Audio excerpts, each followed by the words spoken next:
différemment. Qui bon, c'est parce que qu'on vide légal, qui bon, c'est parce qu'on a sens de procédure, et qui bon, c'est parce que bon responsable. Donc, moi-même, voici ce qu'on a fait de manière très systématique. Quand il fallait intervenir, nous sommes intervenus, mais encore une fois, pas que un instrument, ni pour nous bloquer, ni pour nous intervenir quand le maître de l'action publique, qui est en ce cas le comité du gouvernement, a initié une action, à ce que j'ai compris en tout cas, en toute indépendance. Donc voilà. Maintenant, pour l'autre question posée, par contre, si le ministre de l'Intérieur là, il va ajouter sur ça.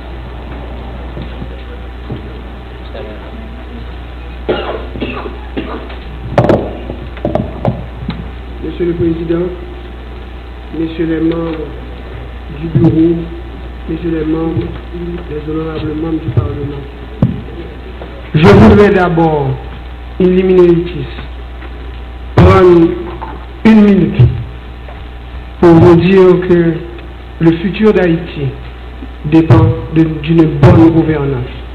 Et cette gouvernance dépend du bon fonctionnement étatique des institutions démocratiques. C'est un rappel que je fais à votre attention et je sais que vous êtes bien imbu de ce principe. Principe dans lequel je reconnais entièrement la légitimité du Parlement et le respect imposé et dû à cette branche tripartite du pouvoir. Il est certain également que chaque membre du Parlement, tout comme chaque membre du gouvernement, a la responsabilité d'assurer cette bonne gouvernance. Et la clé réside encore, je le répète, dans le respect mutuel et strict des trois branches je veux parler de l'exécutif, du législatif et du judiciaire. Pour répondre spécifiquement à la question posée par le député Jean-Baptiste, excusez-moi, par le sénateur, je m'excuse.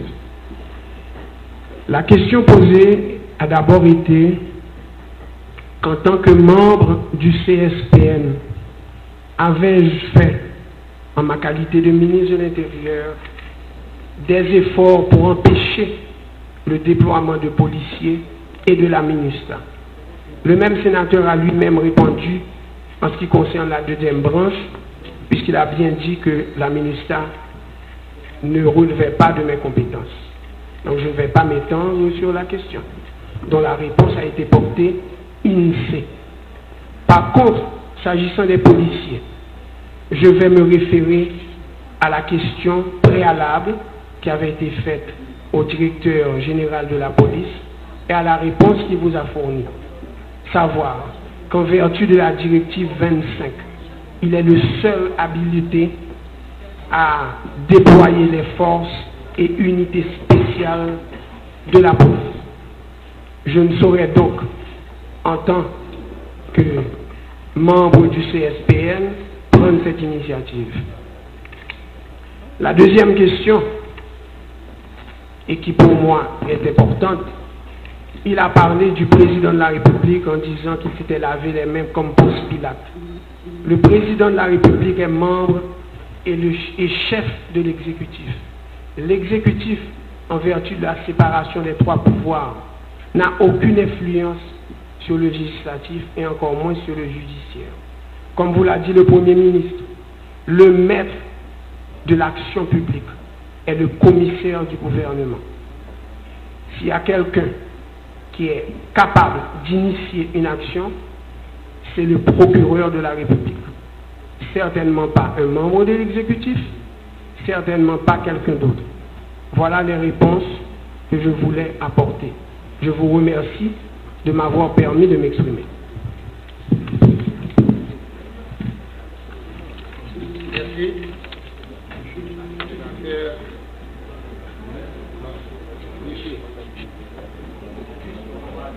Laquelle?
Président, membre du bureau, chers collègues, PM, ministre intérieur, secrétaire d'État, directeur de la police. Question que m'a reformulée pour me dire, député Sorel, président chambre député, à travers une station, plusieurs stations radio, dit qu'il y a une réunion côté ministre intérieur, ministre justice là. Il y a deux parlementaires qui étaient là. Est-ce que les que ils ont décidé d'arrêter le député Anel Belize, la décision d'apprendre, est-ce que vous avez accompagné, ou même en tant que ministre de l'Intérieur? Et puis, est-ce que, si dans le cas contraire, est-ce que le député Sorel sont menteurs Monsieur le sénateur, président, messieurs les membres du bureau, honorables sénateurs, je reprends la parole avec tout le respect que je dois à cet auditoire pour rappeler que nous sommes aujourd'hui dans une autre mouvance démocratique.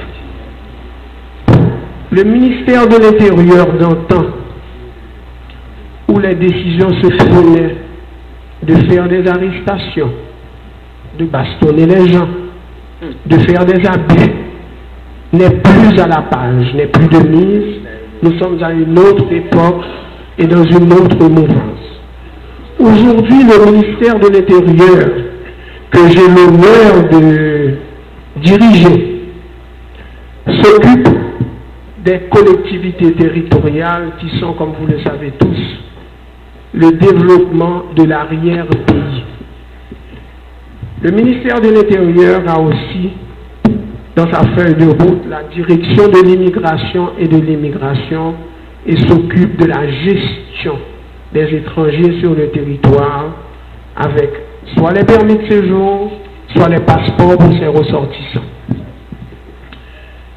Dans un troisième volet, le ministère de l'Intérieur s'occupe aussi de la direction de la protection civile et s'occupe des dégâts consécutifs aux eaux et à n'importe quelle catastrophe qui pourrait arranger pour apporter aide et assistance aux populations. Je ne suis pas à la tête du ministère de l'Intérieur qui aurait sous sa férule des policiers, une force armée, encore moins une force répressive. Il ne saurait en aucun cas être de mon ressort de prendre une décision d'arrestation d'un citoyen quelconque. Encore moins de donner mon accord sur celle de membres du Parlement. Je suis avant tout un homme élevé à l'aube et à l'ombre des institutions démocratiques. Avocat de profession depuis 25 années, j'ai été formé par mon père qui en a eu 53. Mon passé parle de lui-même. Je n'ai jamais en 25 années fait l'objet d'une quelconque plainte devant le barreau parce que j'ai toujours été respectueux des institutions démocratiques. Je suis même à l'origine des 3 lois votées pour la formation de l'école de la magistrature, sur le nouveau rôle apporté aux magistrats et sur l'indépendance de la justice. Je l'ai fait en collaboration